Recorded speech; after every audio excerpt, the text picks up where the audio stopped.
Sintayong melakukan perubahan dalam skema yang ia terapkan kala timnas U19 Indonesia mengalahkan Timor Leste dengan skor 4-0. Perkembangan Elkan Bagot bikin Sintayong sumringah. Perkembangan yang ditunjukkan oleh Elkan Bagot secara tidak sadar mampu membuat pelatih Sintayong sumringah. Seperti diketahui, Elkan Bagot didatangkan oleh Gillingham FC dari Ipswich Town tinggal status pinjaman pada awal musim Divisi 4 Liga Inggris 2022-2023. Bersama dengan Gillingham FC, Elkan Bagot lebih banyak mendapatkan menit bermain. Seperti saat dipercaya bermain penuh melawan Grimsby Town dalam laga lanjutan League 2 2022-2023. Elkan Bagot dimainkan sebagai bek tengah sepanjang 90 menit dan membawa timnya bermain imbang 1-1 atas Grimsby Town. Sejatinya, Gillingham FC sempat tertinggal 0-1 pada menit ke-7.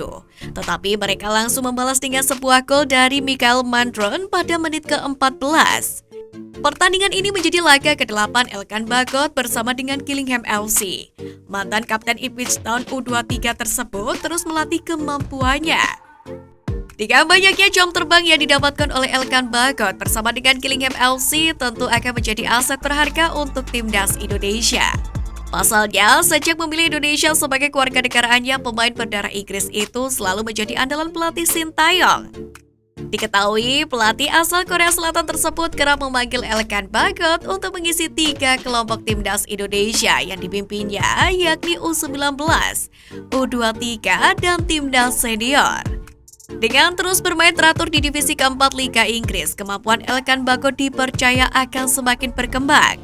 Tentu hal tersebut akan mempermudah Sintayong dalam membentuk timnya di masa mendatang.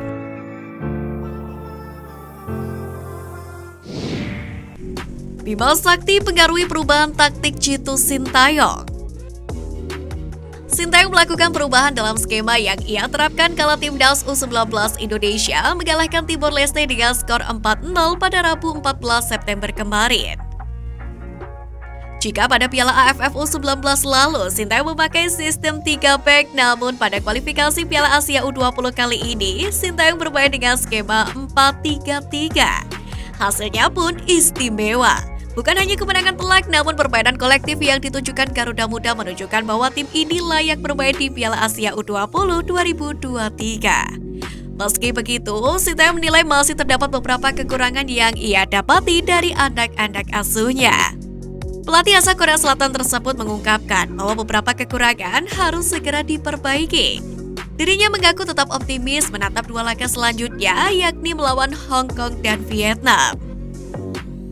Terlihat Sintayong seakan belajar dari asistennya di timnas Indonesia senior Bima Sakti yang menerapkan sistem 4-3-3 di timnas U16 Indonesia, di mana Bima Sakti sukses mengantarkan anak asuhnya menjadi juara Piala AFF U16 2022 dengan kepala tegak. Kecerdasan Sintayong dalam membangun skuad serta menerapkan strategi kepada anak asuhnya menjadi hal yang patut untuk disorot. Pelatih asal Korea Selatan itu paham betul dengan atribut para punggawanya. Timnas U19 Indonesia memiliki etos kerja dan barisan pemain cepat yang mampu menusuk kotak penalti dengan skill individu. Intensitas pressing Garuda Muda begitu ketat. Garis pertahanan pasukan Sintayong juga sangat tinggi siapapun lawan yang mereka hadapi. Dan yang paling menarik, Timnas U19 Indonesia bermain dengan umpan dari kaki ke kaki. Build up serangan selalu diawali oleh stopper. Lalu ketika memasuki sepertiga akhir, sirkulasi umpan pendek cepat dilakukan oleh pemain Garuda Muda. Meskipun para pemain baru berusia 19 tahun, namun nyatanya anak asuh Sintayong mampu mengimplementasikan taktik dengan cukup baik. Kolektivitas yang diinginkan sang pelatih pun mampu mereka tunjukkan di atas lapangan.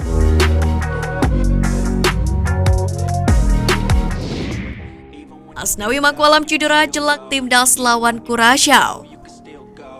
Back sayap adalah timnas Indonesia Asnawi Makwalam mengalami cedera jelang laga FIFA Matchday kontra Curaçao. Diketahui saat ini Asnawi Makwalam tengah membela salah satu klub di Divisi 2 Liga Korea Selatan, Ansan Greeners. Kabar cedera yang dialaminya pun diungkapkan langsung oleh sang pelatih Lim Jong Hyun. Ansan Krinas pun baru-baru ini menelan kekalahan telak dari Jeonnam Dragons dengan skor akhir 1-7 pada laga lanjutan Divisi 2 Liga Korea Selatan.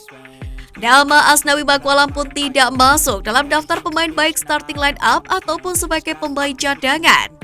Jelang laga, Lim Jong Hyun pun memberitahukan alasan mengapa Asnawi Mangkualam tidak ada di dalam skuad ketika berhadapan dengan Jeonnam Dragons.